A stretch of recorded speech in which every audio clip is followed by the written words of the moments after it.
todos. Em nome do Comitê de Nutrição da Associação Brasileira de Linfoma e Leucemia, dou as boas-vindas a todos os participantes do nosso 6º Simpósio de Nutrição e Câncer do Movimento Todos Juntos contra o Câncer. Agradeço ao Abralho e ao Movimento Todos Juntos contra o Câncer por nos incentivarem e cederem esse espaço para mais um ano nós podermos trazer a nutrição para perto do tratamento oncológico. Um agradecimento especial a todos os membros do comitê, Marina, Érica, Juliana e Isabelle, que trabalham de maneira muito generosa para o sucesso desse evento. Estendo também um agradecimento a todos os palestrantes que abraçaram a nossa causa e se propuseram a compartilhar conhecimento e experiências no dia de hoje. Nesse último ano, o nosso comitê, que hoje eu tenho a honra de coordenar, deu continuidade a grandes esforços com ações muito importantes dentro do cenário da oncologia. Atuamos ainda com uma série de iniciativas em defesa de uma política pública voltada ao paciente oncológico, em grupos de estudos do movimento Todos Juntos contra o Câncer. Devemos nos unir ao redor de nossas sociedades científicas, agregar mais pessoas capazes de alterar o rumo das coisas, exercer nosso papel profissional com embasamento, clareza e humanização, batalhando sempre para construir um futuro verdadeiramente melhor, principalmente no cenário do paciente oncológico. A nutrição tem um poder cada vez maior de juntar profissionais de qualidade e trazer cada vez mais a gente para dentro desse cenário da oncologia. Do lado de cá, estaremos assim contribuindo para construir uma história da verdadeira nutrição digna. Para iniciar a nossa primeira mesa de atualizações sobre nutrição e câncer, eu tenho a honra de convidar a nutricionista, a doutora Ilana Marques, que é nutricionista, doutoranda em Ciências de Gastroenterologia pela Faculdade de Medicina da Universidade de São Paulo. Atualmente é pesquisadora do Laboratório de Nutrição e Cirurgia Metabólica do Aparelho Digestivo, da Faculdade de Medicina da USP e diretora científica da Bio4Me, para falar sobre o tema microbiota intestinal e câncer, como a microbiota intestinal modula a eficácia e toxicidade da terapia imunoterápica.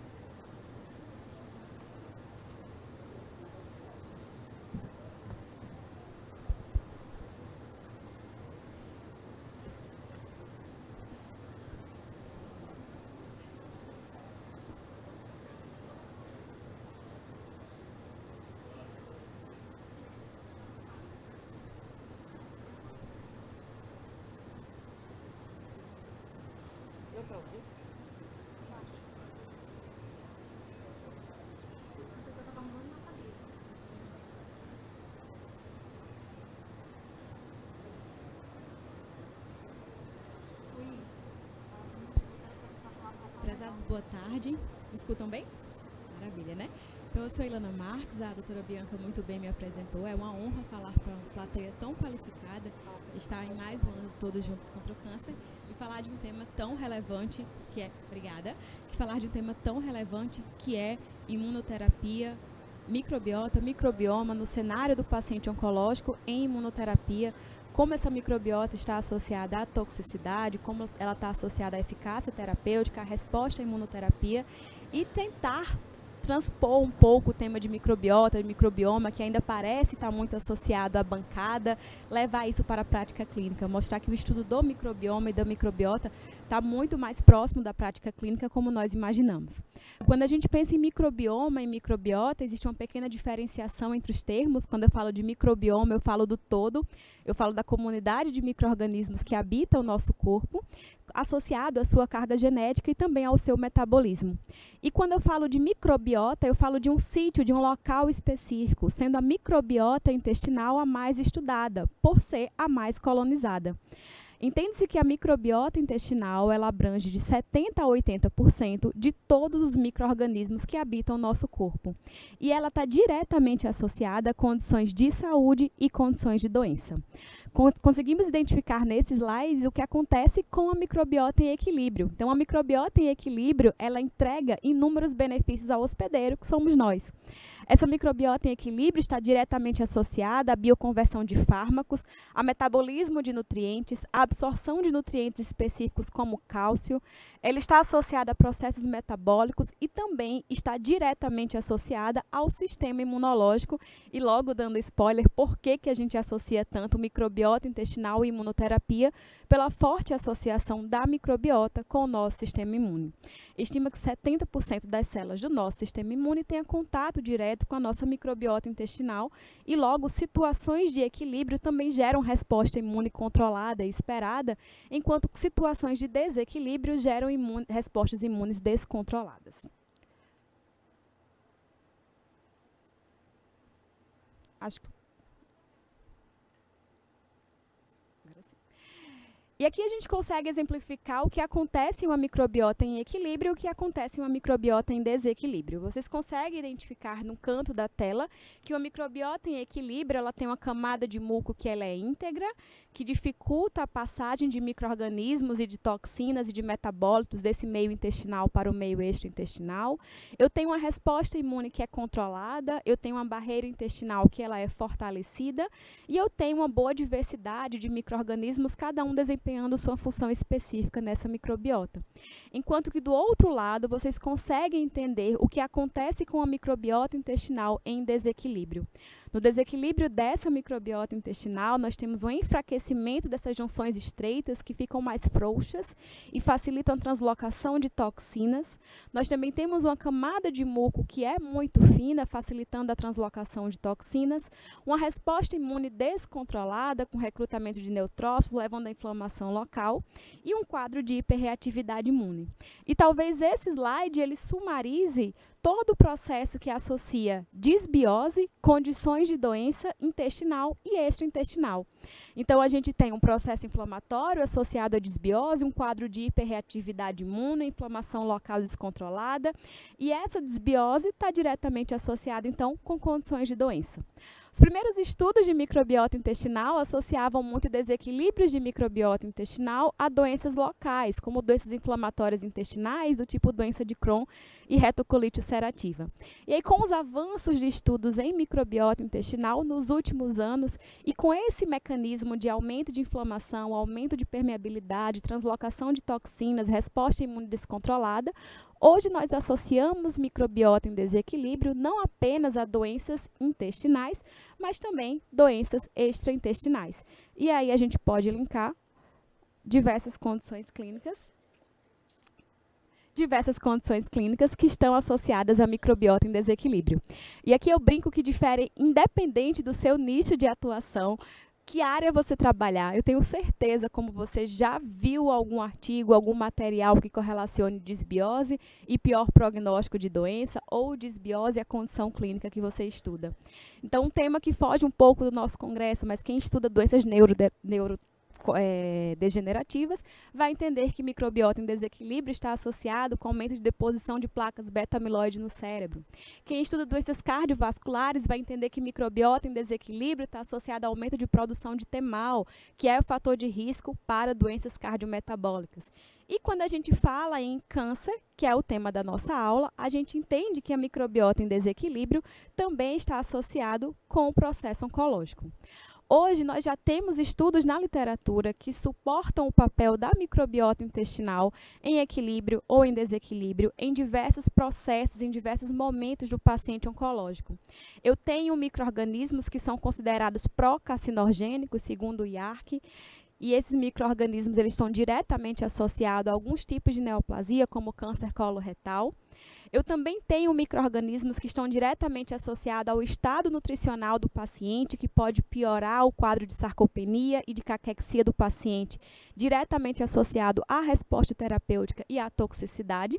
E também tenho micro-organismos que estão associados à melhor resposta ao tratamento, a gente vai ver hoje. Então, essa microbiota, ela se associa em diversos momentos do diagnóstico, do prognóstico e do tratamento do nosso paciente oncológico.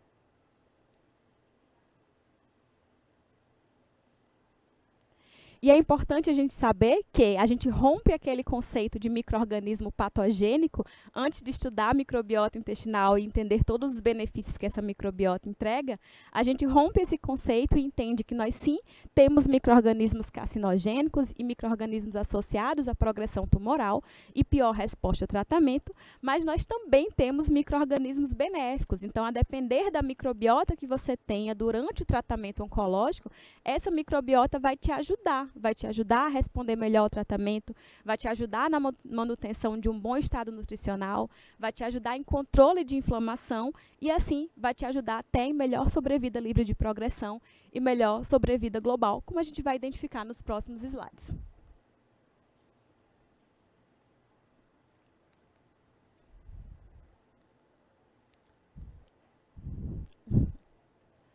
Então, a gente consegue identificar aqui, esse slide ele é um pouco antigo, mas ele sumariza perfeitamente o papel dessa microbiota no processo carcinogênico.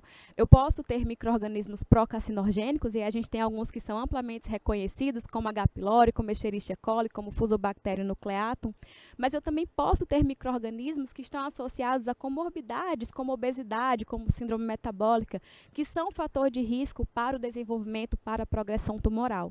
Da mesma forma que eu tenho essa microbiota em equilíbrio ou desequilíbrio, contribuindo para todo o prognóstico de doença.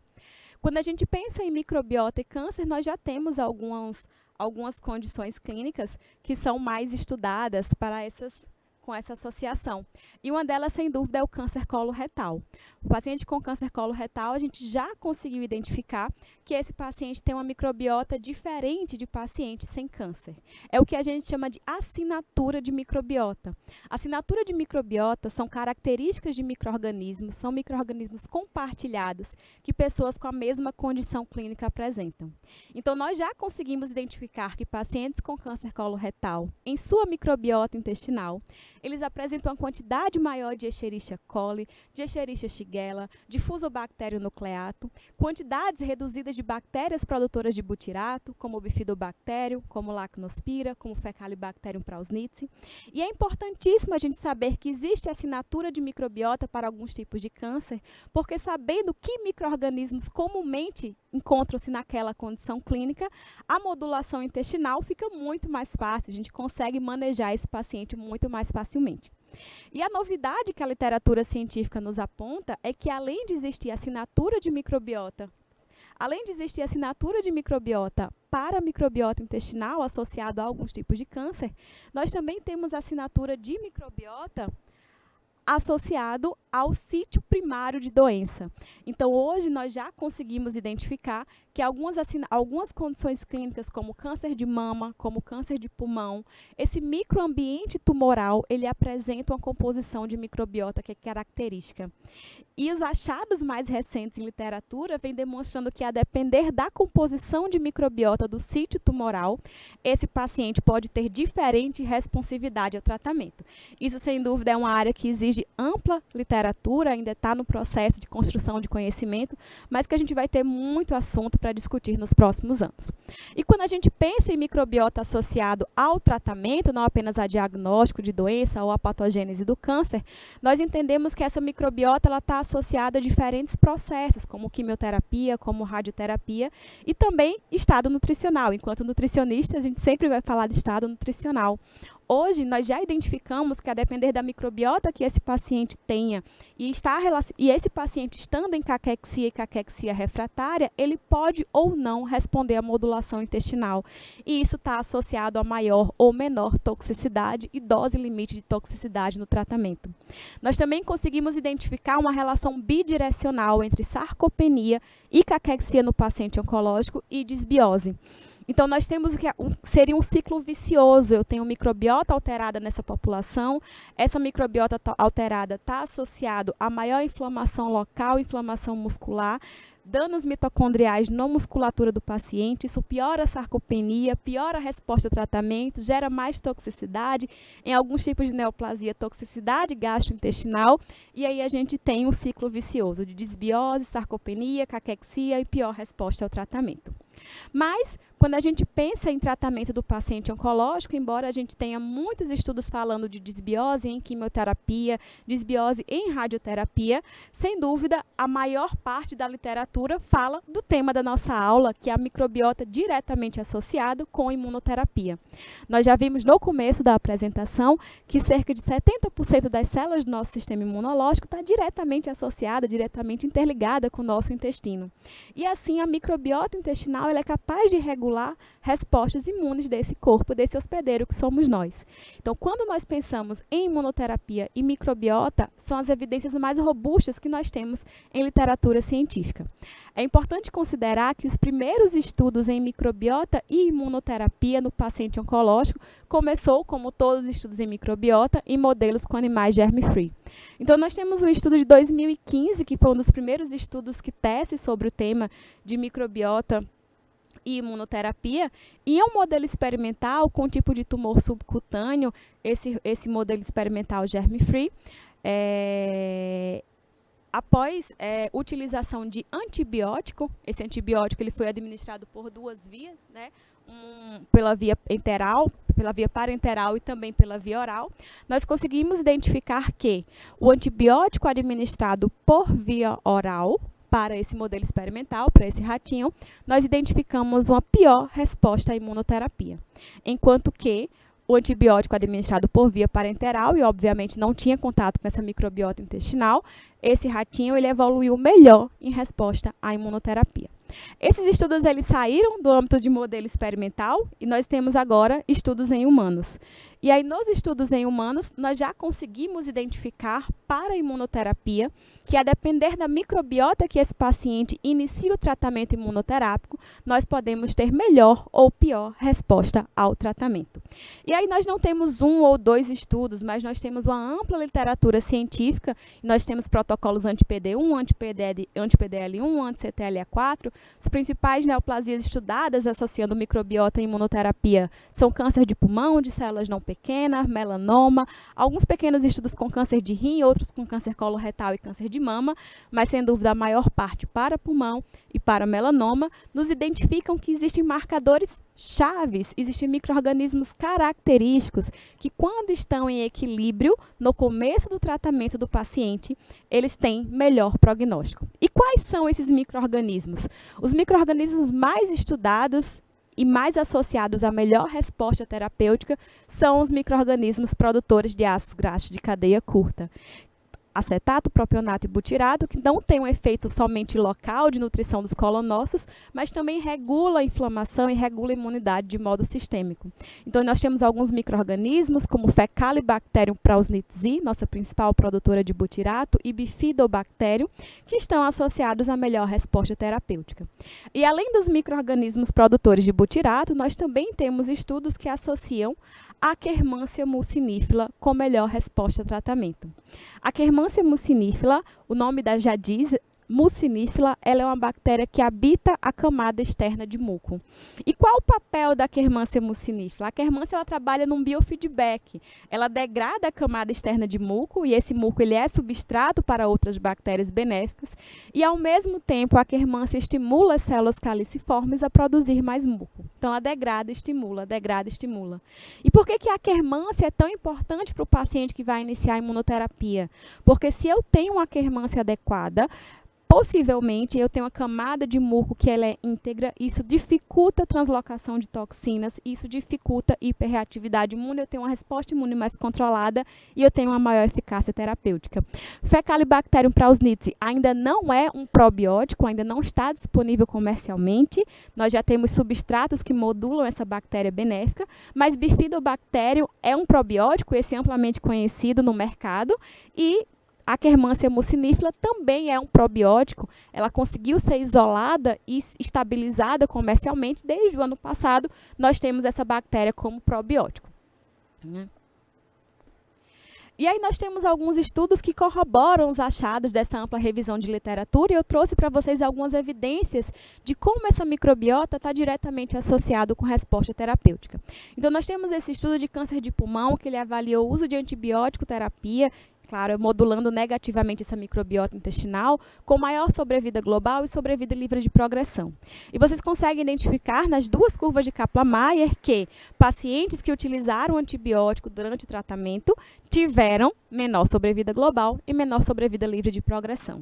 Além de identificar o uso de antibióticos associado à sobrevida, esse mesmo estudo, ele identificou se existiam algumas bactérias, alguns grupos de bactérias que estavam associados a maior ou menor resposta terapêutica durante o tratamento. E esse estudo identificou em verde as bactérias que eram mais presentes nos respondedores, em vermelho as bactérias que eram mais presentes nos não respondedores. E corrobora com tudo dito nos slides anteriores. Então, a gente tem o aumento de bactérias produtoras de butirato, como Fecalibacterium, Bifidobacterium, Lactospira em respondedores, uma quantidade adequada de Akkermansia nesses respondedores, enquanto que pacientes que não responderam bem e tiveram menor sobrevida durante o tratamento eram pacientes que tinham alta quantidade de Proteobactéria, que é um grupo de bactérias reconhecidamente inflamatórios, é o grupo de bactérias a qual pertence Escherichia coli, Klebsiella pneumoniae, do KPC, e esses pacientes também tinham uma quantidade maior de Clostridium, que em algumas espécies é reconhecidamente pró-inflamatória.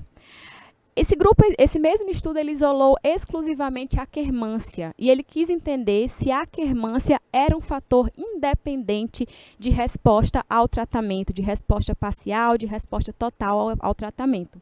E esse estudo, ele identificou que pacientes que tinham a quantidade adequada de Akkermansia mucinífila, esses pacientes, eles respondiam melhor ao tratamento e eles também tinham a melhor sobrevida quando a gente avalia a curva de Kaplan-Meier.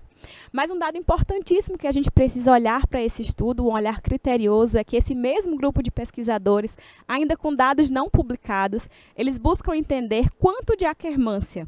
Porque a Akkermansia é uma bactéria que tanto o excesso quanto a falta é prejudicial. Se a gente tem uma baixa quantidade de Akkermansia ou ausência de Akkermansia, eu não tenho estímulo à nova produção de muco, eu não tenho esse biofeedback. Mas também se eu tenho um paciente com altíssima quantidade de Akkermansia, a velocidade de degradação de muco por essa bactéria é muito maior do que a capacidade de nova produção por células caliciformes.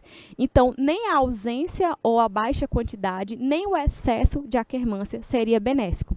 O que esses grupos de pesquisadores buscam entender é qual a faixa ideal de Akkermansia que beneficiaria o paciente oncológico. Hoje, para pacientes adultos saudáveis, nós trabalhamos com a faixa em torno de 1 a 5% da microbiota intestinal do paciente que ela seja proveniente de Akkermansia.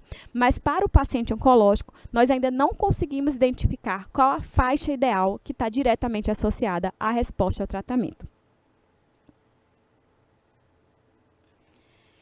E aí, esse estudo ele também vai avaliar outros grupos que estão associados a melhor ou maior resposta terapêutica. E além da Akkermansia, eles identificaram que Fecalibacterium, nossa principal produtora de butirato, também está associada a uma boa resposta terapêutica, enquanto que algumas bactérias do gênero Bacteroides estão associadas com pior resposta terapêutica. E aí, quando eu penso em bacteroides que está associado com pior resposta terapêutica, eu penso em bactérias que carregam na sua superfície o LPS, o lipopolissacarídeo.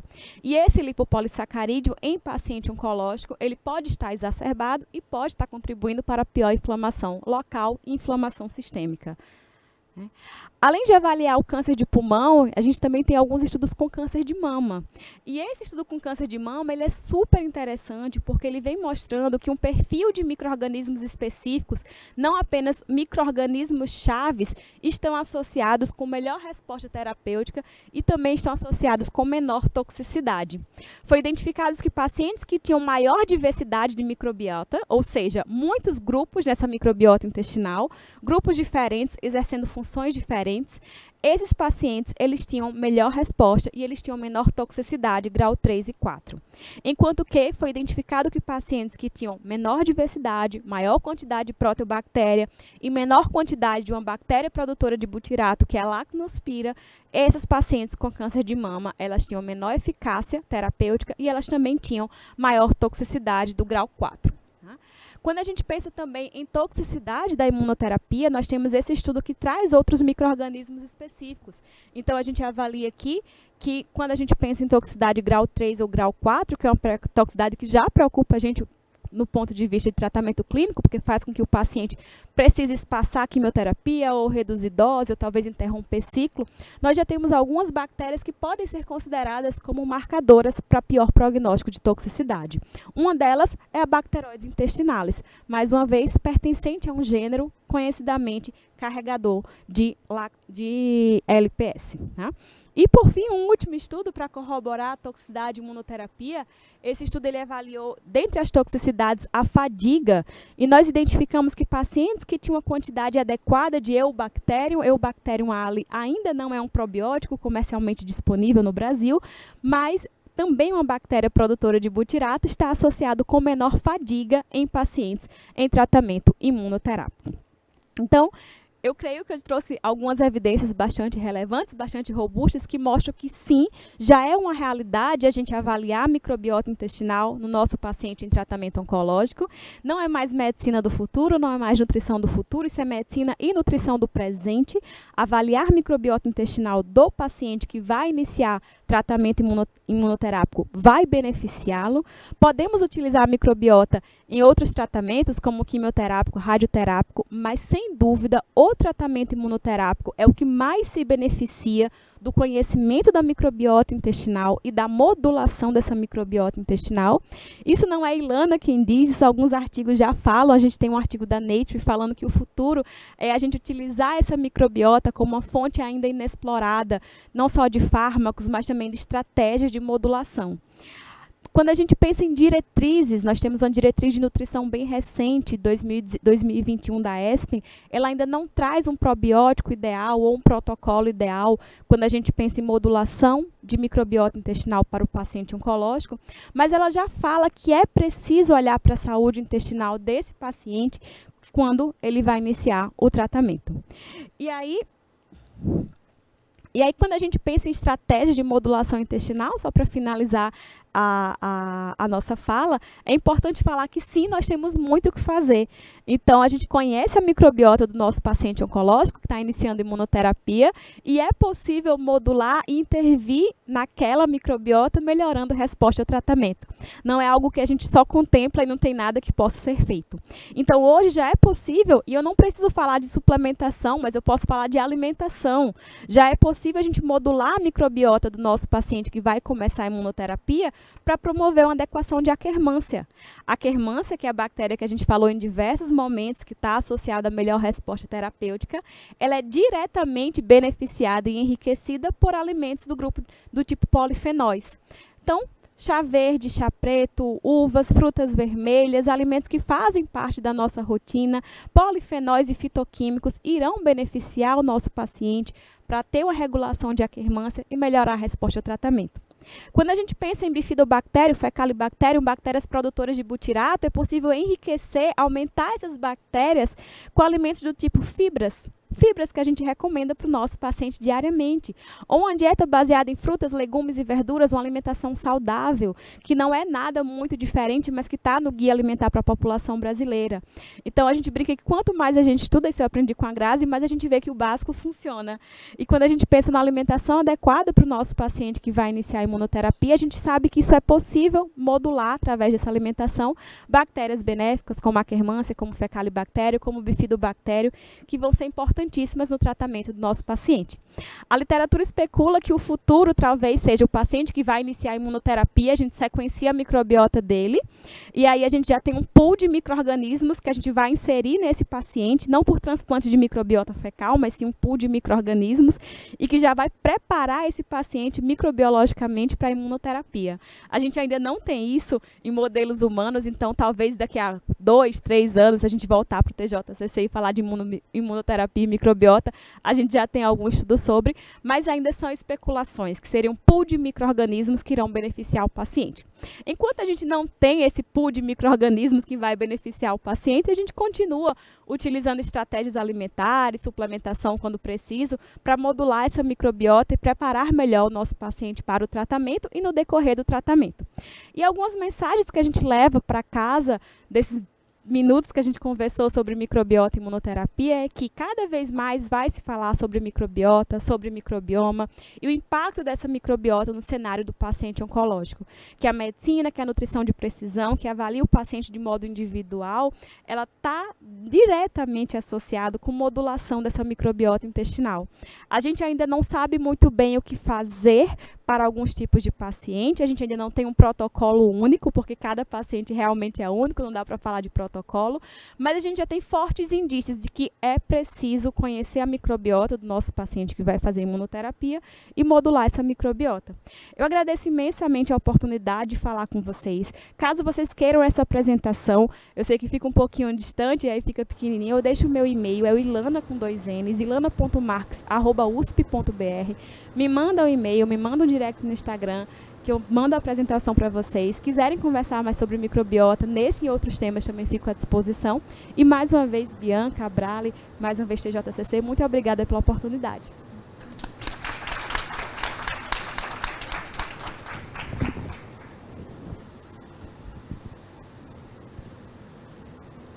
Toda vez que eu vejo uma aula da Ilana, eu fico assustada. Primeiro, porque ela sabe demais sobre microbiota, é uma coisa assustadora o quanto ela sabe.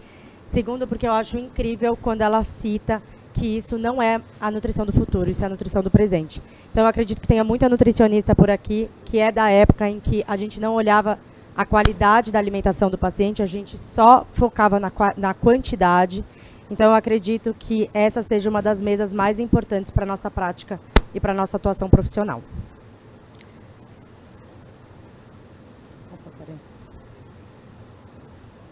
Peraí, deixa eu só me achar aqui. E para compor a nossa mesa, eu gostaria de convidar a doutora Graziela Ravassi, nutricionista clínica, professora de educação física, especialista em metabolômica, doutora em oncologia pela Faculdade de Medicina da Universidade de São Paulo e pesquisadora científica da Faculdade de Medicina da Universidade de São Paulo. A Grazi vai falar sobre o tema o papel da nutrição de precisão no acompanhamento do paciente oncológico.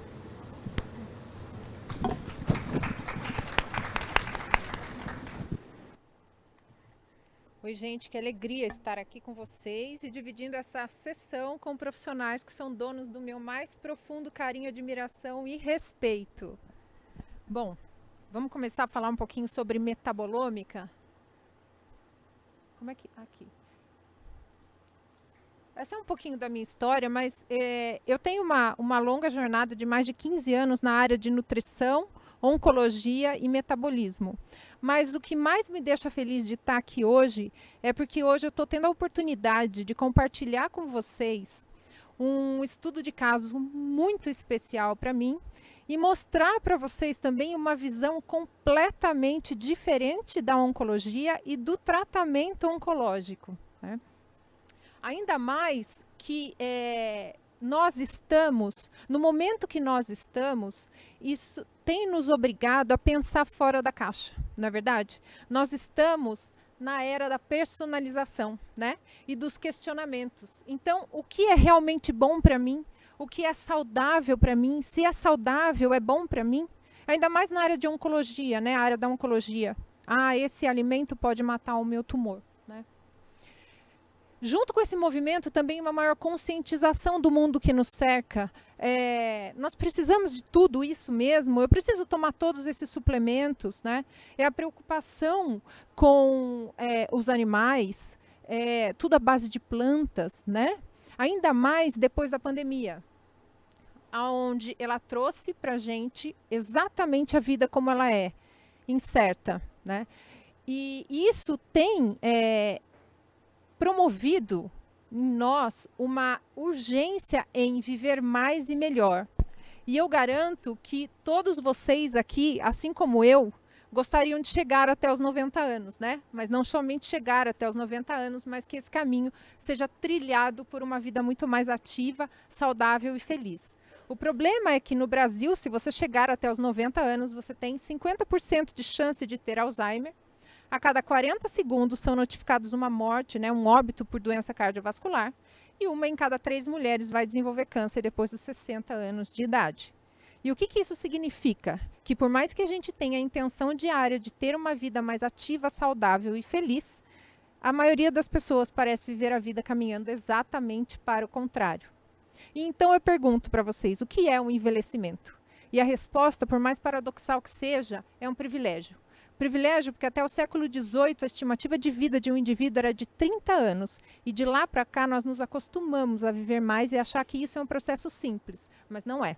Quanto mais a gente vive, mais a gente entende a importância do nosso papel e da nossa rotina na construção do envelhecimento. Nós somos produtos dos nossos hábitos, é o nosso hábito que nos define, seja o nosso hábito alimentar, a prática de exercícios físicos, o nosso hábito mental, de um ansioso ou de um calmo. E por que eu estou explicando tudo isso para vocês? Porque a base de toda essa nossa busca por uma longevidade ativa, por o que é bom para mim, pela minha individualidade, se chama metabolismo. O nosso hábito coordena o nosso metabolismo e o nosso metabolismo é responsável pelo destino da nossa longevidade, ou seja, do modo como nós vamos envelhecer. O metabolismo ele pode ser resumido de maneira bem simplista sobre um conjunto de reações bioquímicas que acontecem no nosso corpo e ele pode ser influenciado por diversos fatores. Endógenos, como a genética, como a idade. Exógenos, como o ambiente em que vivemos, né? O medicamento que nós usamos, as doenças, mas principalmente pelo nosso estilo de vida, pelos nossos hábitos. E isso torna o metabolismo individual. A individualidade é a maior característica do nosso metabolismo, não é verdade? E dentro de todos os fatores que podem alterar o nosso metabolismo, eu destaco aqui a alimentação. A alimentação é o fator que mais influencia o nosso metabolismo. De fato, né? O nosso comportamento alimentar atual, ele tem influenciado negativamente as bactérias, vírus e fungos que habitam o nosso intestino, promovendo diversos desequilíbrios metabólicos que favorecem inflamação crônica e o desenvolvimento das atuais doenças crônicas, incluindo câncer, à medida que envelhecemos. Portanto, isso significa que precisa existir uma coerência entre o eu de agora e o eu que você deseja no futuro. Entre os seus hábitos alimentares de agora e os seus resultados no futuro. E para alinhar esse eu de agora com o eu do futuro, que um dia vai se encontrar, é preciso conhecimento. É preciso entender o metabolismo hoje e os efeitos dos hábitos alimentares no metabolismo, para a gente construir essa ponte que liga o eu de agora com o eu que você deseja no futuro. E é aí que nós nos aproximamos da metabolômica, porque a metabolômica ela é uma das melhores maneiras da gente avaliar o metabolismo.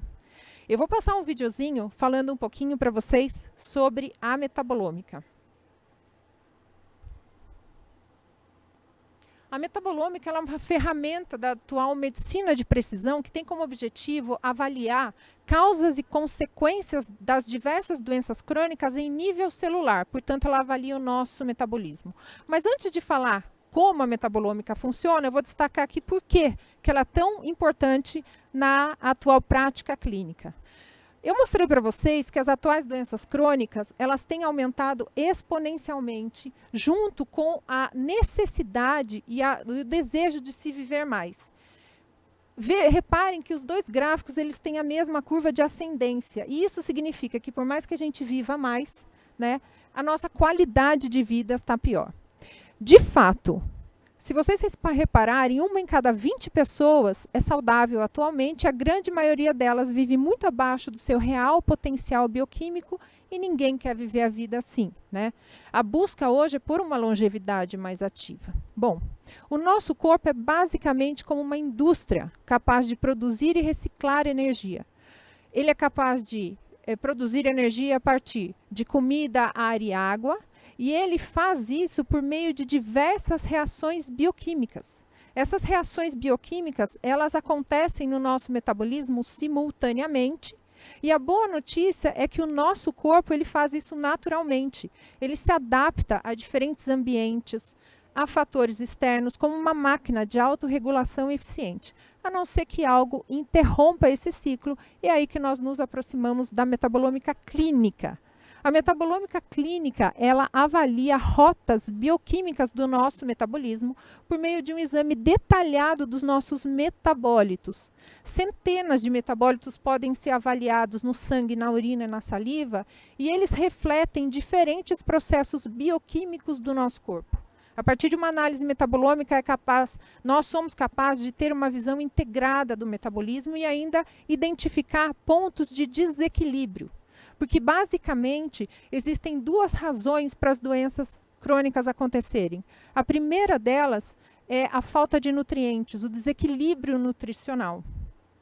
Isso porque os alimentos industrializados não têm 5% dos nutrientes que contêm as frutas, verduras e legumes.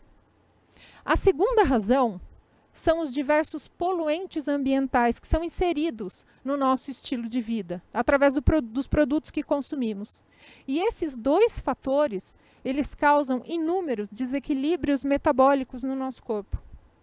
Portanto, quando nós identificamos pontos de desequilíbrio metabólico através de uma análise metabolômica, nós podemos corrigi-los. E aqui a ideia é corrigir cada ponto de desequilíbrio metabólico para que a gente consiga equilibrar o metabolismo e aí sim alcançar uma melhor saúde, né? Então, a metabolômica, ela tem uma vantagem hoje na prática clínica, por quê? Porque ela nos ajuda a entender a real necessidade nutricional que um indivíduo tem de se recuperar sozinho, alcançar o equilíbrio e se recuperar sozinho, e essa é uma das melhores maneiras de se manter saudável. Portanto, o que os exames atuais metabolômicos eles consideram é que equilíbrio metabólico é um sinônimo de saúde.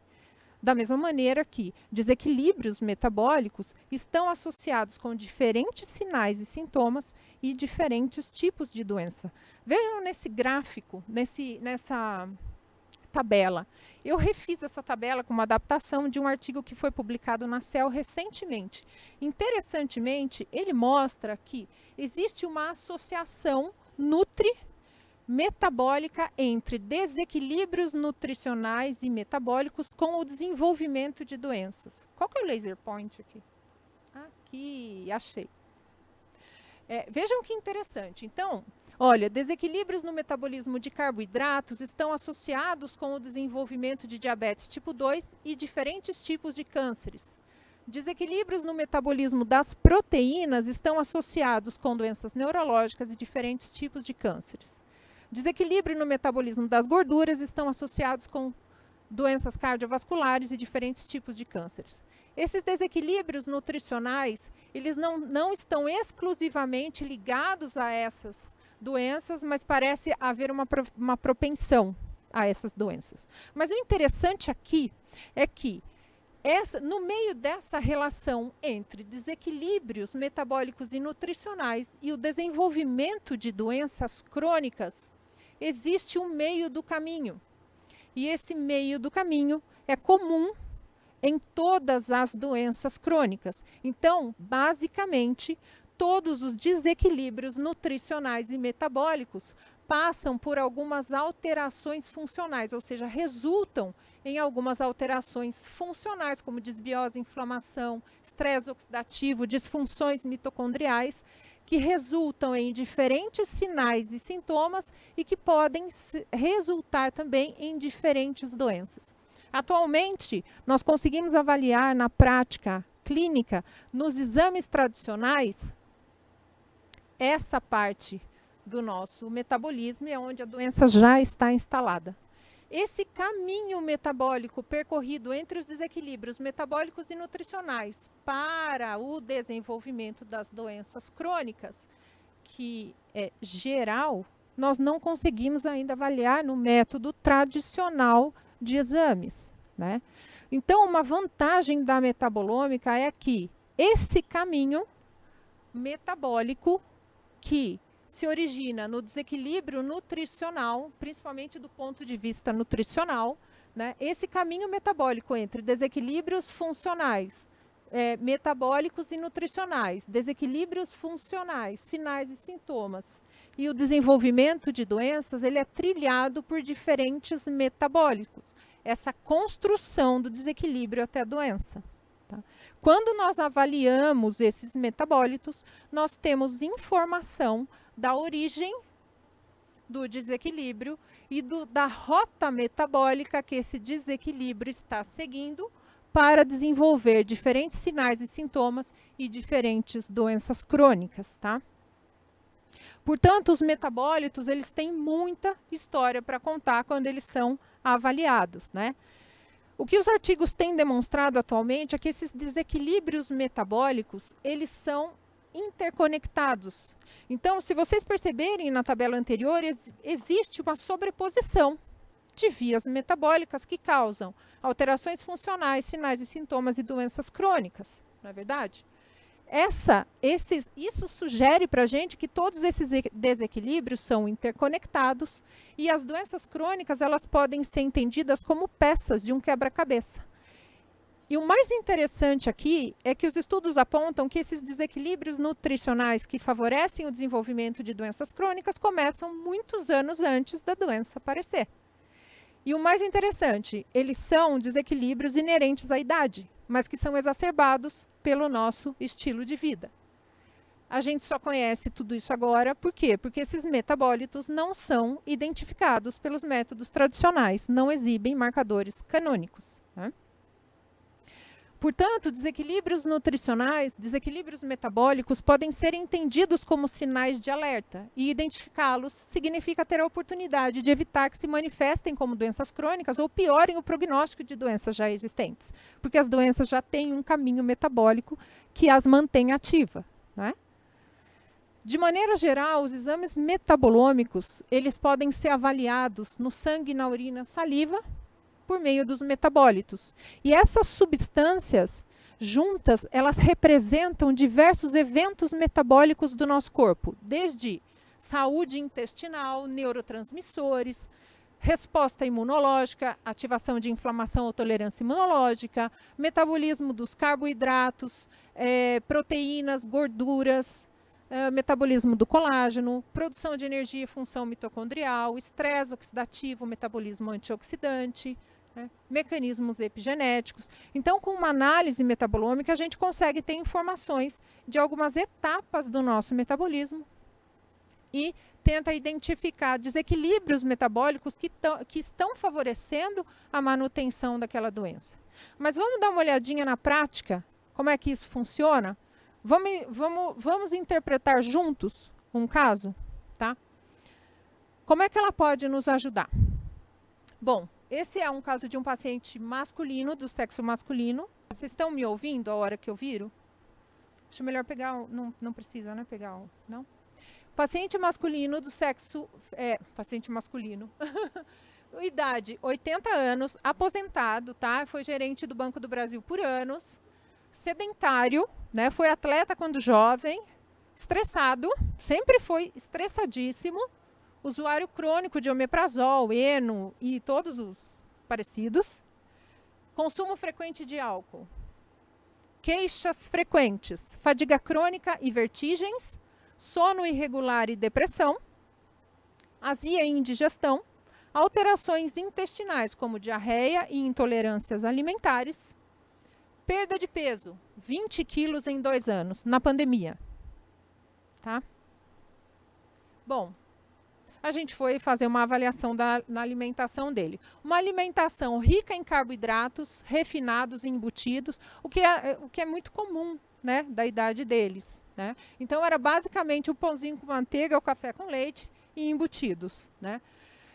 Baixo consumo de proteínas, apesar de ter embutidos, mas o consumo de proteína era baixo, então pela dificuldade de digestão também, né? Pelas intolerâncias alimentares, né?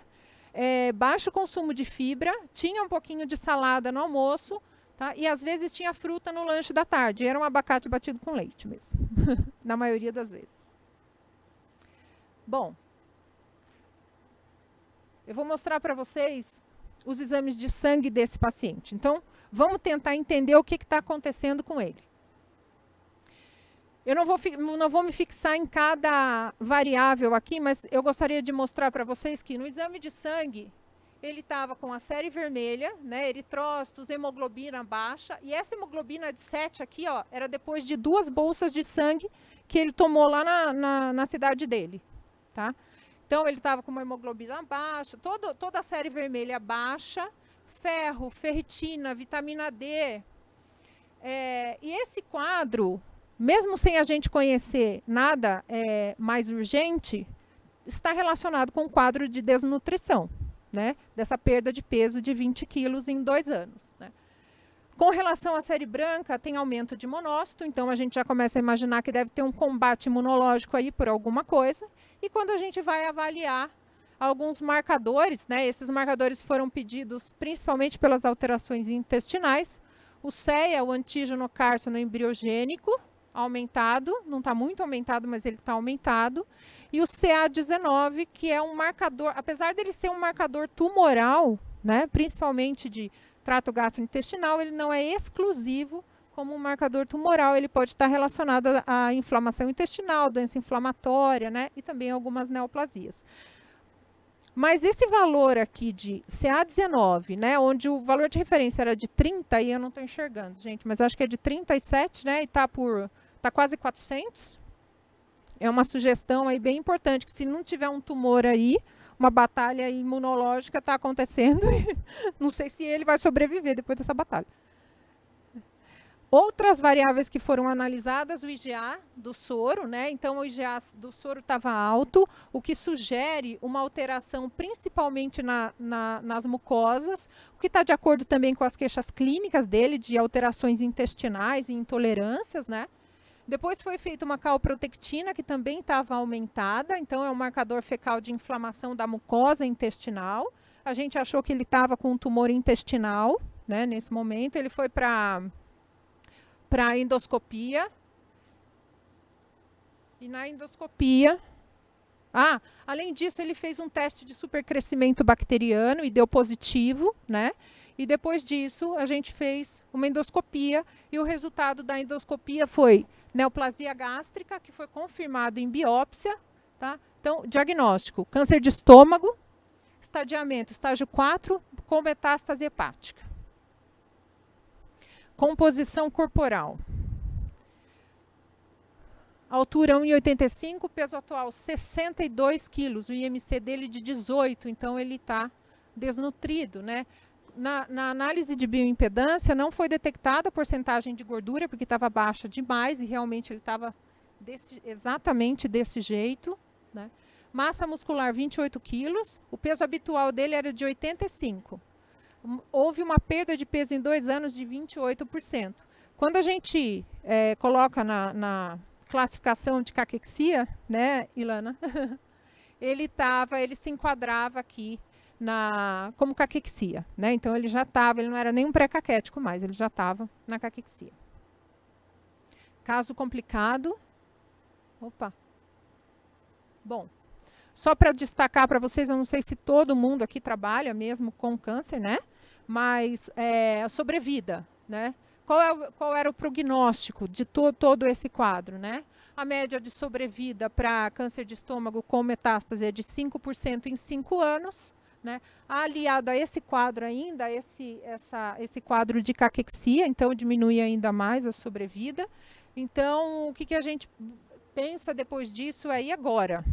O que eu vou fazer, né? Eu vou esperar? Como é que eu posso agir? Dentro de toda essa situação, ele foi encaminhado para cuidado paliativo, quimioterapia, né? Ciclos a cada 15 dias com 5-fluoracil e oxiplatina, né? E aí a gente pensa, bom, e agora? Eu vou ficar esperando os efeitos colaterais, porque para sanar, vou usar um chá de gengibre para diminuir a náusea, alguma coisa assim?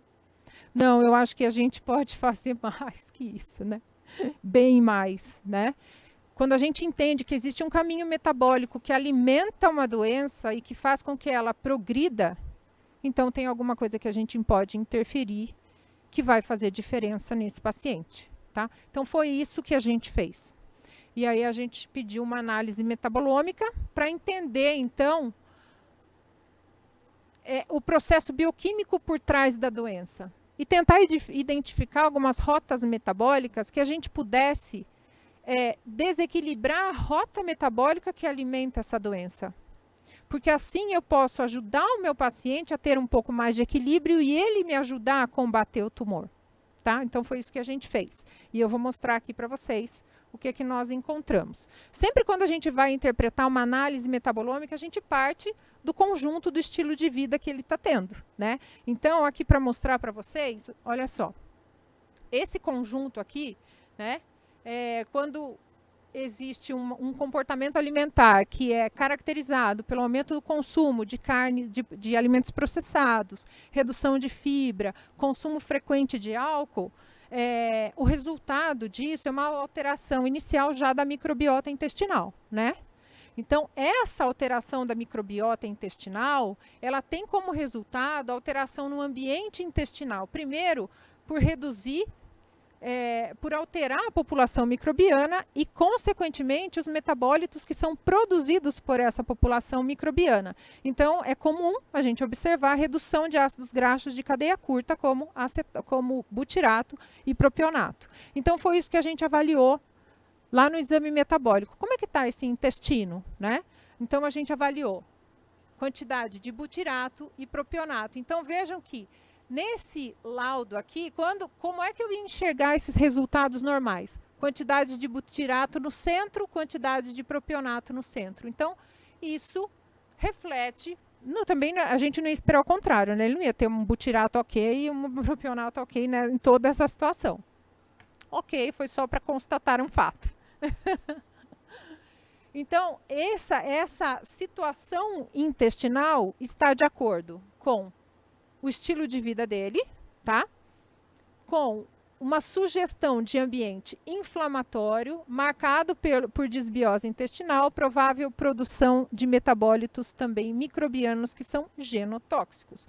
Além disso, ele tem um consumo rico em carboidratos refinados, né? E essa situação, ela potencializa ainda mais essa desbiose intestinal e olha que interessante.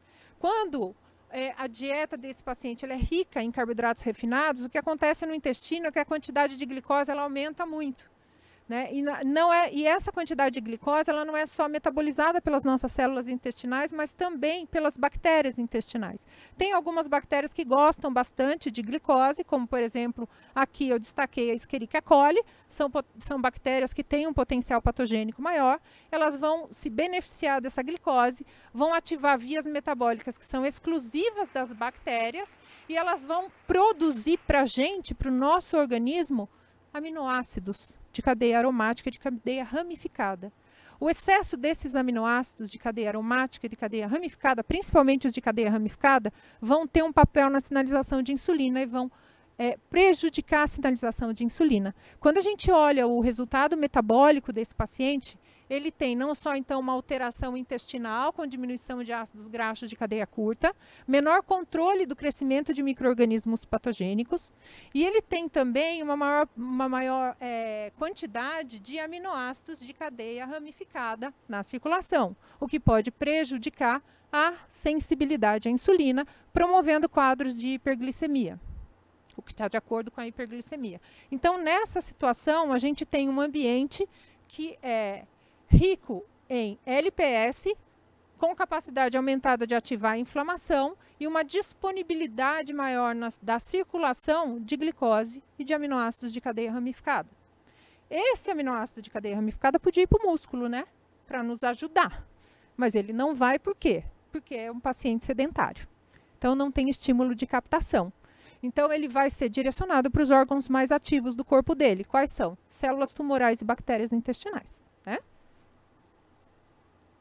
E olha que interessante, essas bactérias intestinais, elas encontram um ambiente muito fértil para crescer e se desenvolver. Esse gráfico, ele mostra para a gente que é saudável e normal você ter uma quantidade de LPS disponível lá no intestino. Por quê? Porque você precisa ativar de maneira fisiológica a inflamação. Ocorre que, quando você tem um aumento excessivo da quantidade de LPS no intestino, você sinaliza no sistema imunológico um mecanismo de rebote, chamado de imunossupressão, ou seja, uma tolerância imunológica a esse ambiente desequilibrado.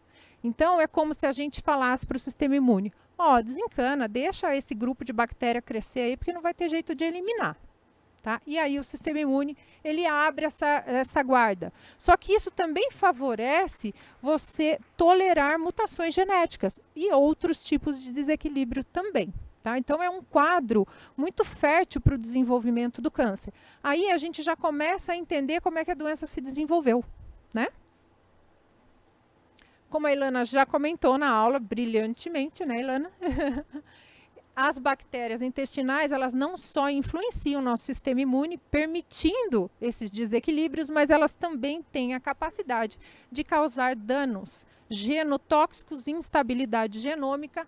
Então, elas não só podem promover quadros inflamatórios, mas elas também favorecem, né, a evasão do sistema imune, ou seja, elas promovem tolerância imunológica a esse ambiente estressante, ao crescimento exacerbado de bactérias patogênicas, causam lesões no DNA e ainda ajudam sintetizando sinais proliferativos para essas células mutadas. Então, elas são fortes contribuidores para o desenvolvimento tumoral. E, de fato, essa ação ela não fica só no intestino, né?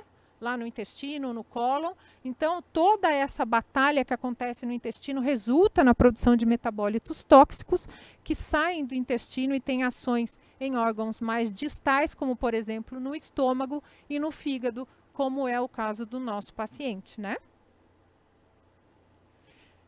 Como é que essas bactérias sobrevivem no nosso corpo? Elas se aproveitam das nossas alterações metabólicas. E um dos nutrientes mais importantes para que essas bactérias que vivem num ambiente hostil sobrevivam é que tenha uma quantidade boa de glutamina disponível. Então, essas bactérias, elas conseguem captar a nossa glutamina circulante, elas utilizam em benefício próprio e devolvem para a gente alguns metabólitos, como, por exemplo, glutamato e GABA. Sabe o GABA? GABA, que ajuda a gente a relaxar no sono? Pois é. Então, elas devolvem glutamato, que é para aquele neurotransmissor excitatório, e GABA. Além disso, elas devolvem para a gente amônia. A amônia tem um potencial neurotóxico importante, né? Então, vamos ver como é que está esse metabolismo desse paciente. Olha só, quando a gente avalia o resultado metabólico dele, a gente percebe que ele mostra um aumento na quantidade de GABA, uma redução na quantidade de glutamina, provavelmente porque essas bactérias estão usando bastante e ele não come tanto assim para ter níveis adequados, né? Então, ocorre uma disputa aí por glutamina, né? Então, essas bactérias utilizam a glutamina, devolvem glutamato e GABA. E essa situação está de acordo com algumas queixas clínicas dele, como sono irregular, fadiga crônica, alterações de humor, depressão e danos neurológicos, porque provavelmente ele tem uma quantidade de amônia aumentada, né? Além disso, o GABA ele é muito bom em concentrações fisiológicas, mas existe uma grande parte de células tumorais que tem receptores para GABA, e esses receptores são capazes de promover proliferação, migração e invasão, né? Além disso, esses receptores GABA, o aumento de GABA circulante está envolvido também com resistência à insulina, o que favorece ainda, que perpetua quadros de hiperglicemia. Todo esse metabolismo que favorece o crescimento de bactérias patogênicas que tem um potencial, né, carcinogênico, ele altera o nosso metabolismo de glutamina e aqui vale um pouquinho de uma fala sobre o metabolismo da glutamina. A glutamina ela é muito importante para todas as células do nosso corpo, todas. Ela é uma substância precursora, né? Ela é precursor de nucleotídeos, como DNA, RNA. Ela é precursora de glutationa. Ela serve para, em cada célula que ela é captada, ela serve como precursora para glutamato, para sintetizar aminoácidos, para sintetizar metabólitos que vão entrar lá na mitocôndria, como alfa-cetoglutarato, e vão ajudar na produção de energia.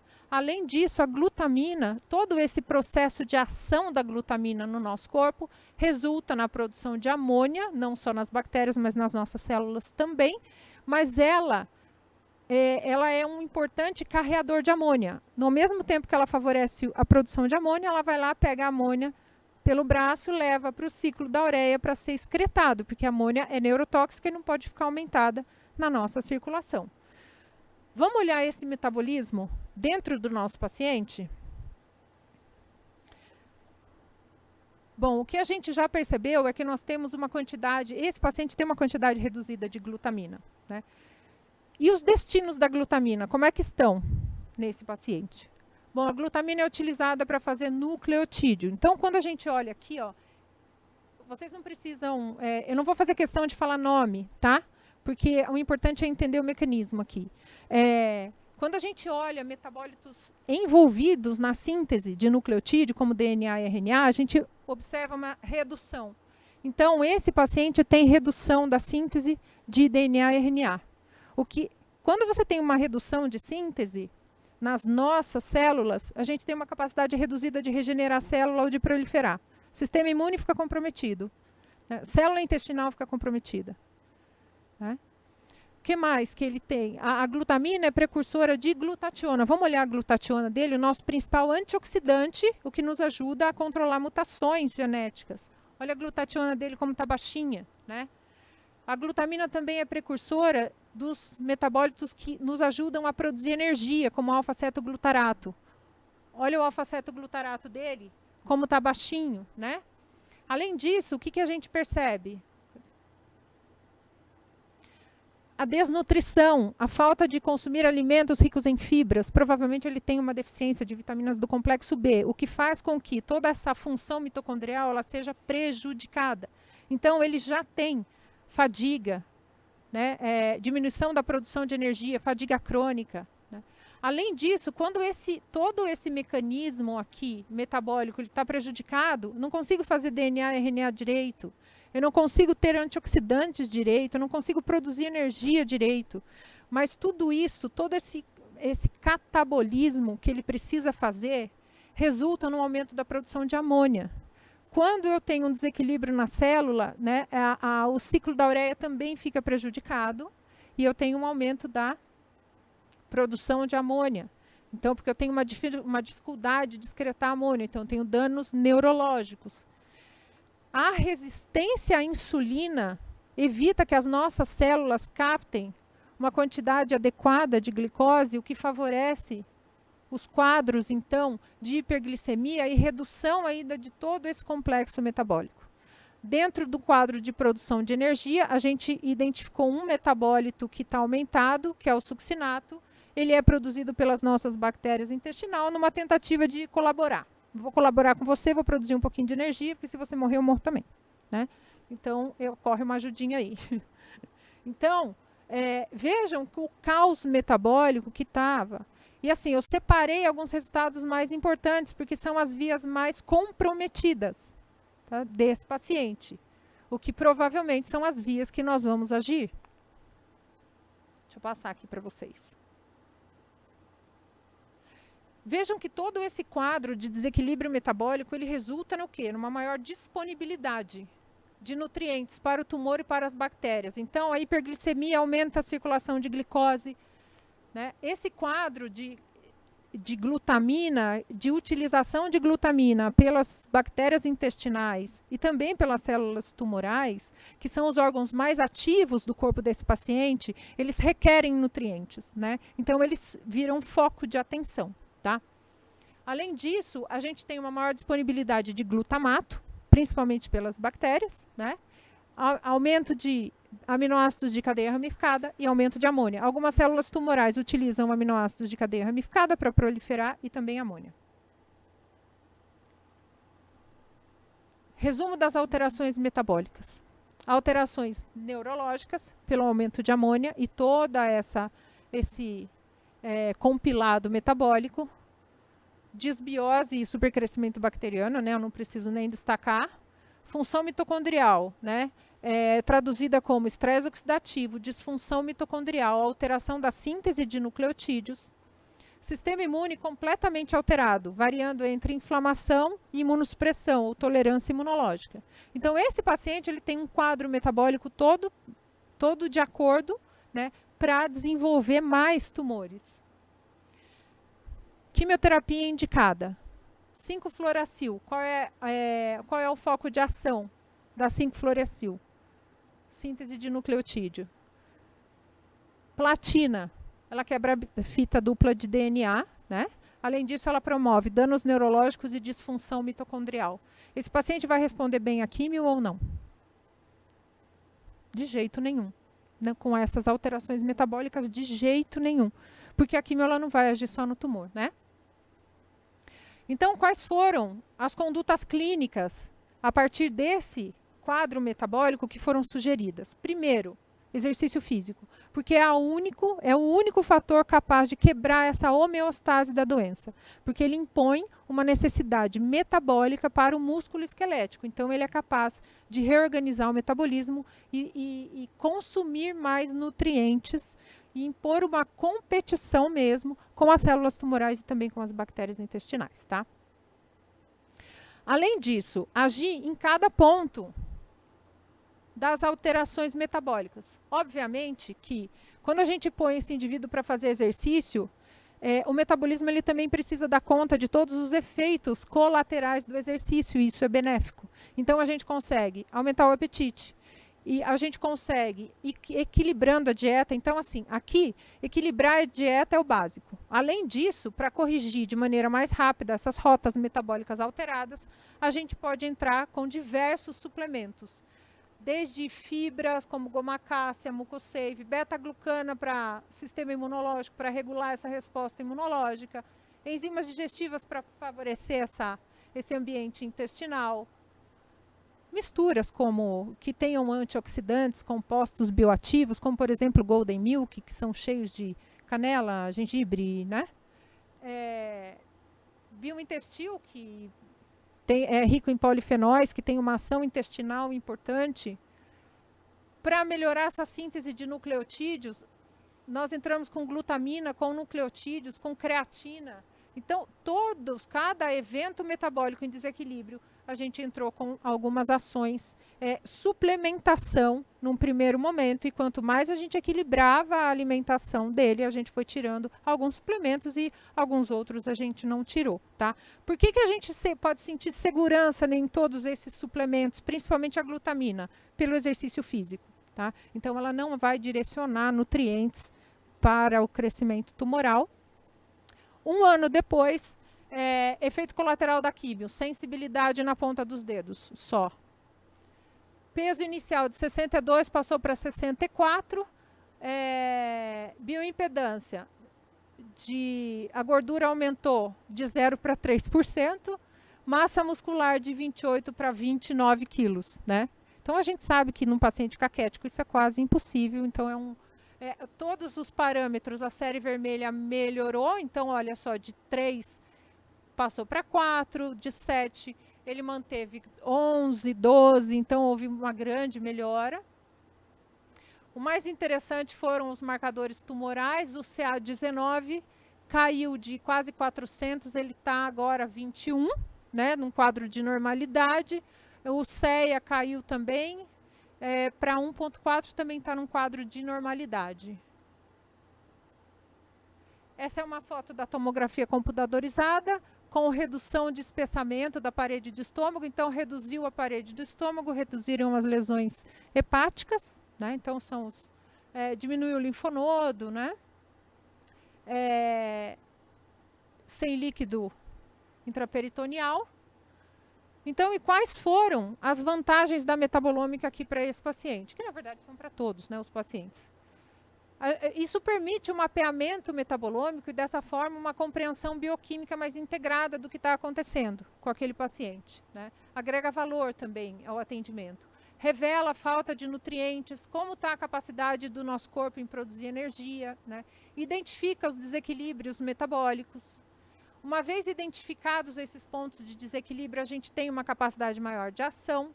E esse fornecimento adequado de nutrientes, ele ajuda, então, que cada organismo ele possa melhorar e combater aquela dificuldade sozinho, né? Vai ser fácil? Não, aqui ninguém está negando a parte difícil de todo o tratamento oncológico, mas ele pode colaborar muito com a nossa ação nutricional, né? Então, a metabolômica, eu acho que ela ajuda a gente a responder esses questionamentos sobre individualidade, o que é realmente bom para uma pessoa, né? O que não é. e ela não fala sobre quais alimentos podem matar o tumor, né? Mas muito mais do que isso, ela faz uma análise integrada em como você pode equilibrar o seu metabolismo para ajudar a ele combater, né, o tumor. Então, esse é o meu paciente, é o meu pai, e ele está aí junto com a gente. Eu gosto de finalizar sempre falando assim, eu gosto de ir até a ponta da tecnologia, que é uma ferramenta que a gente tem e que a gente pode utilizar a nosso favor. Hoje em dia a nutrição ela pode mais e ela é uma realidade, mas a gente também não pode esquecer de outros fatores, né? Quando a gente faz escolhas saudáveis, significa respeitar as possibilidades e as fragilidades do corpo. Consiste em minimizar o que adoece e otimizar o que fortalece. É no corpo que somos, ele é casa, é lugar onde a vida espiritual se manifesta. Mas é importante que você perceba também que o entorno do comer, ele ajuda a nutrir ainda mais, né? É um verdadeiro, ele pode alimentar a felicidade, um verdadeiro exercício de amor próprio. Muito obrigada. Maravilhoso.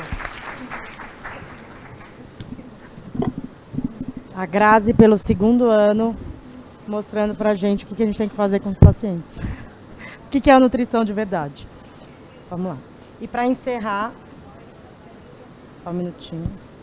E para finalizar o nosso painel, eu gostaria de convidar, de maneira online, porque o Daniel está em Fortaleza, o Dr. Daniel Gurgel, nutricionista, pós-graduado em nutrição clínica funcional pela VP, mestre em patologia, doutor em oncologia pelo AC Camargo e docente do Instituto Federal do Ceará, para falar sobre a importância da interpretação dos exames laboratoriais no tratamento oncológico. Olá a todos, boa tarde, espero que me escutem bem. Tudo certo? Me escutam bem? Sim. Acho que foi. Pronto, obrigado. Desculpem a voz, estou com a voz um pouco rouca, mas vai dar tudo certo. Inicialmente eu quero agradecer com muita honra o convite de participar desse grandioso evento. E a gente vai falar hoje, contribuindo com essa mesa maravilhosa, com grandes profissionais que acabaram de palestrar, falando sobre o tema de exames laboratoriais em oncologia, uma visão nutricional. Uma pergunta básica que norteia o início da nossa fala seria qual a importância dos exames laboratoriais em oncologia, por que eles devem ser avaliados. E para isso a gente tem algumas respostas. Olhar para os exames laboratoriais permite detecção de fatores de risco que estão relacionados ao desenvolvimento do câncer, assim como também a prevenção. Pode possibilitar um diagnóstico precoce, assim como também facilitar a triagem do paciente, a fim de que possa ser então direcionado para o melhor tratamento possível. Além disso, os exames laboratoriais permitem evidenciar metástases, monitorar o tratamento e ainda assim avaliar as complicações possíveis relacionadas à presença da doença. Nesse sentido, a gente vai começar falando sobre hemograma. O hemograma nos traz uma valiosa quantidade de informações, é importante que nós fiquemos atentos. Uma das células muito importantes a serem destacadas são os neutrófilos. Quando a gente olha para o hemograma do paciente com câncer, com frequência, a gente avalia muito os leucócitos. E ao olhar para os leucócitos, temos uma série de formações, principalmente leucocitose ou leucopenia associada a uma série de processos. A leucopenia como clássica resultante da quimioterapia. Mas o aumento da atividade dos neutrófilos já foi sim associado com um prognóstico piorado, reduzido em vários tipos de tumores sólidos. Essas células precisam da nossa atenção. Elas compõem de 50% a 70% dos leucócitos, então tem muito a nos falar. Para a gente ter uma ideia da ação dos neutrófilos, o tempo de permanência do neutrófilo é em média 7 horas na nossa circulação. Isso aumenta para 17 horas durante um paciente que está com câncer, né? Então isso precisa ser chamado a atenção. O que o neutrófilo quer nos dizer? Bom, quando ele está em número bastante elevado, isso é considerado um fator prognóstico desfavorável para diversos tipos de câncer, sendo o prognóstico adverso como fator prognóstico adverso para carcinoma metastático de células renais. Isso já foi identificado e precisa sim ser destacado. Adicionalmente ao uso do neutrófilo como um fator importante de avaliação, quando ele é associado ao linfócito, a gente consegue extrapolar ainda mais algumas relações, como é o caso dessa relação neutrófilo-linfócito. Já se sabe que quando essa relação está elevada, isso se associa com um desfecho desfavorável em diversos tipos de tumores sólidos, dos mais variados. Por outro lado, a gente tem um ponto importante a destacar. Nesse estudo muito importante, foi feita uma análise retrospectiva de quase 1.200 pacientes de uma coorte e mais 4.350 de 12 ensaios aleatórios. E eles identificaram que, durante o curso do tratamento, quando se diminui a razão neutrófilo linfócito, identificado no exame, o curso do prognóstico ele passa a ser mais favorável. Então, olhar para estas células como fatores que estão relacionados a uma pior ou melhor resposta ao tratamento pode sim ser considerado. É tanto que nessa revisão sistemática com meta-análise que foi feita com mais de 6.000 pacientes, eles tentaram verificar a razão neutrófilo linfócito como um fator preditor independente de sobrevida para pacientes com câncer cervical.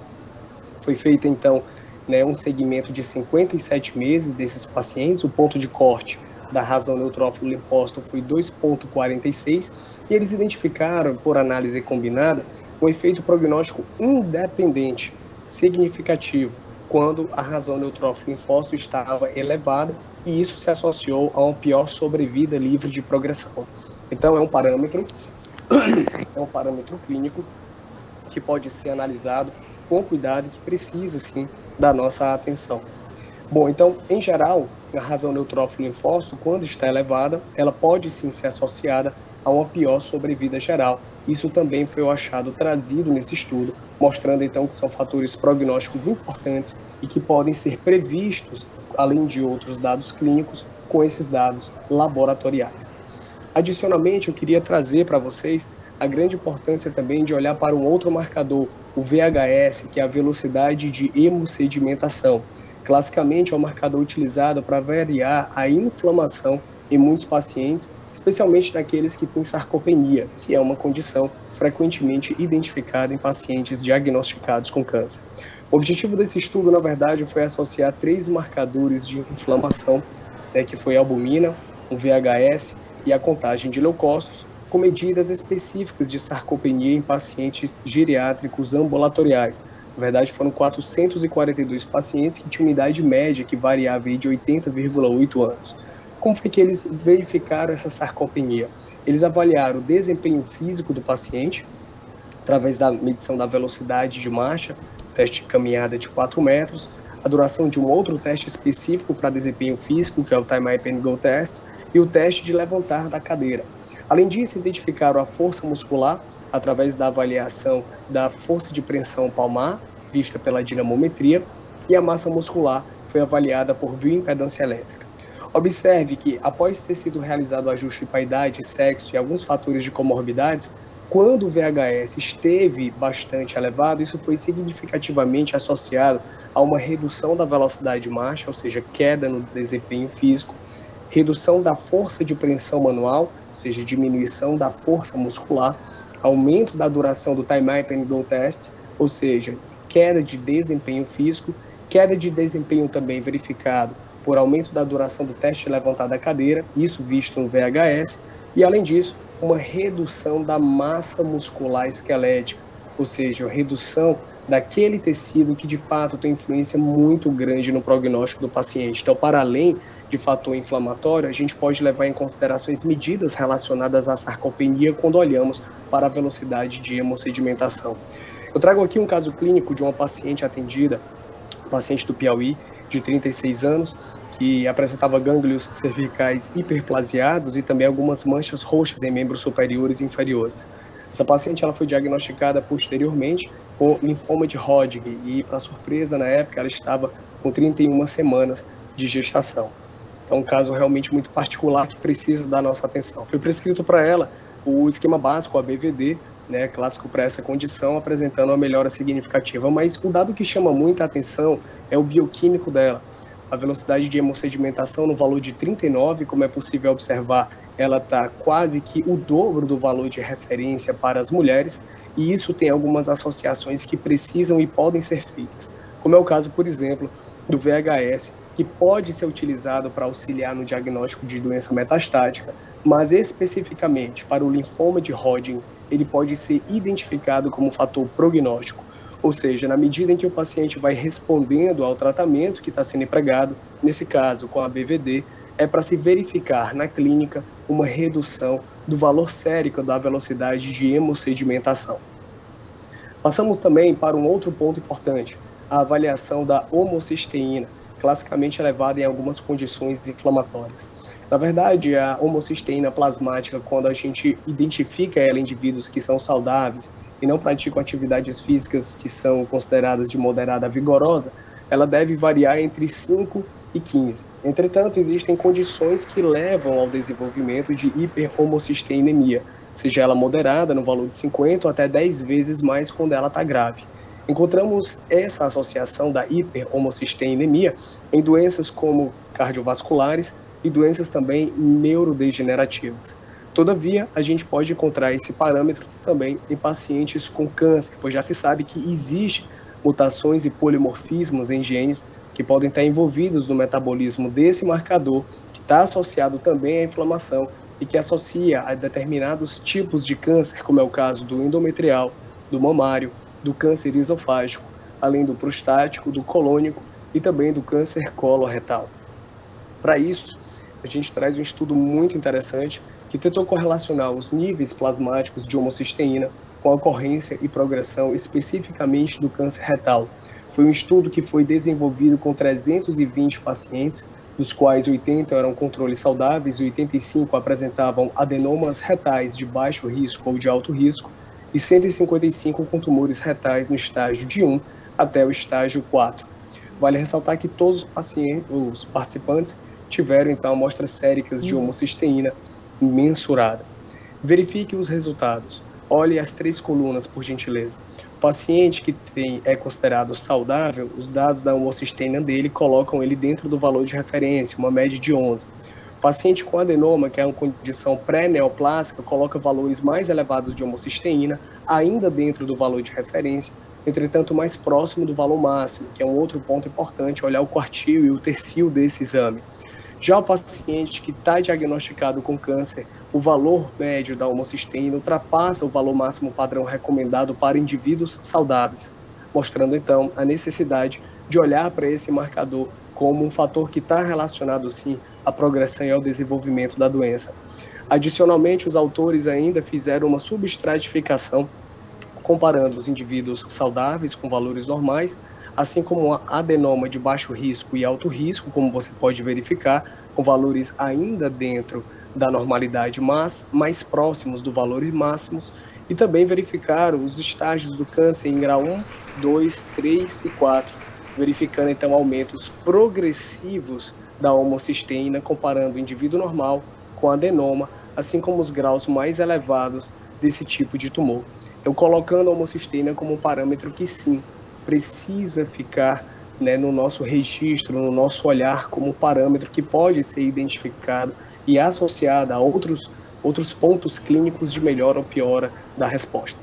Chegamos ainda para olhar a lactato desidrogenase, um outro parâmetro que pode sim também ser avaliado. Nesse estudo, eles utilizaram 311 pacientes diagnosticados com câncer que apresentavam no momento metástases. Todos esses pacientes tinham lactato desidrogenase acima de 1000 no sangue. Olha que interessante, eles identificaram que dos 311, o nível médio de lactato desidrogenase era de 1689, ou seja, bastante elevado, mais do que 1,5 vezes esse valor que já é bastante alto. A sobrevida geral média foi de 1,7 meses, mostrando a gravidade frente a esse fator prognóstico e de sobrevida, que vai ser a sobrevida geral. Identificaram que mais da metade dos pacientes morreram dentro de um intervalo de 2 meses. Então, a lactato desidrogenase sérica precisa ser olhada especialmente porque ela pode ser um fator preditor dessa sobrevida, né, após a finalização do tratamento. Observe à esquerda que quem tem a lactato acima de 1000 tem uma sobrevida muito reduzida. Já o gráfico com a linha em verde aqueles indivíduos que diminuíram a lactato desidrogenase para o valor de normalidade em virtude do tratamento apresentaram uma sobrevida média de 22,6 meses. Aqueles que permaneceram na linha em laranja com a lactato desidrogenase persistentemente elevada e anormal sobreviveram muito menos. Compare 22,6 com 4 meses. Então nós temos resultados que colocam realmente a lactato desidrogenase nesse mesmo intervalo de tempo como um parâmetro de resposta ao tratamento e que pode ser identificado, sim, nesse sentido, como um parâmetro que deve ser levado em consideração na avaliação do paciente.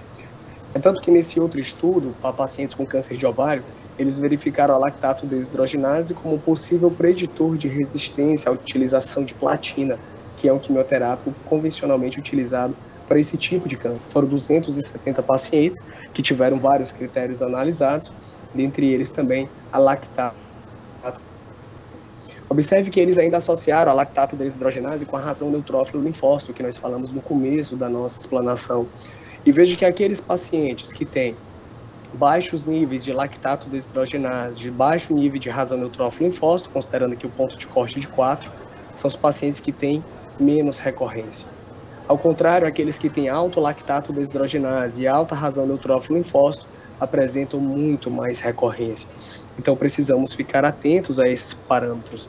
Até porque a lactato desidrogenase, quando ela está em valores maiores do que 250 no sangue, já foi associado com menor sobrevida livre de doença e correlação dela, quando está maior do que 250, com valores da área sobre a curva para a previsão de resistência à platina, ou seja, então um paciente que vai fazer quimioterapia, especialmente para câncer de ovário, utilizando algum derivado de platina, ele pode ter em consideração na sua avaliação clínica como um fator de melhora ou piora da resposta ao tratamento, a verificação da lactato desidrogenase, sendo então um marcador que poderia predizer tanto a resistência a essa classe de quimioterápicos, quanto também o prognóstico para o câncer de ovário.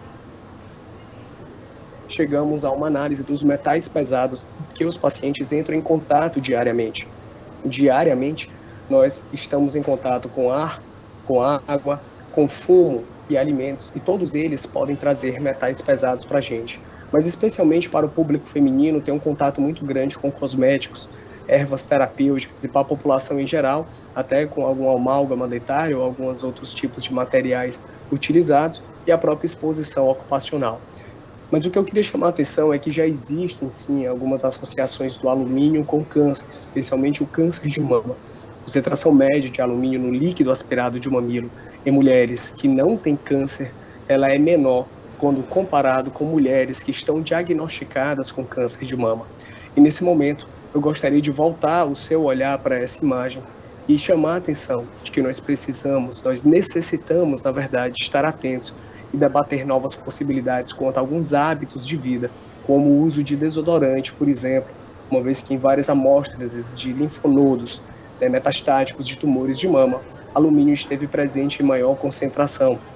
O mecanismo possível de associação é que esse alumínio pudesse estar atuando como um metaloestrógeno, ou seja, seria um agente capaz de estar interferindo na ligação do receptor de estradiol e de estrogênio, fazendo então com que houvesse uma maior estimulação, como se fosse desse hormônio, ocasionando tumores não apenas de mama, mas também tumores de ovário e tumores de útero.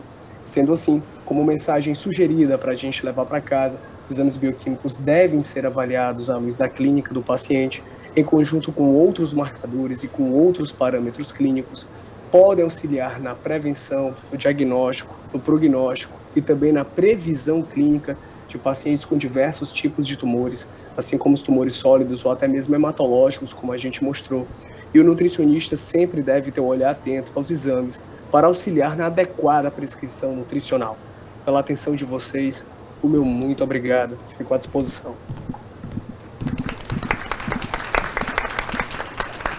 Eu agradeço, Daniel, e aproveito para destacar o novo livro, o Tratado de Nutrição Funcional em Oncologia, no qual o Daniel é um dos autores, e temos 2 membros do comitê, eu e a Isabelle, que fizemos parte, além da Grazi. Então, para quem se interessar em nutrição, vale a pena conferir. Agradeço a atenção de todos e nos vemos em breve para o segundo painel.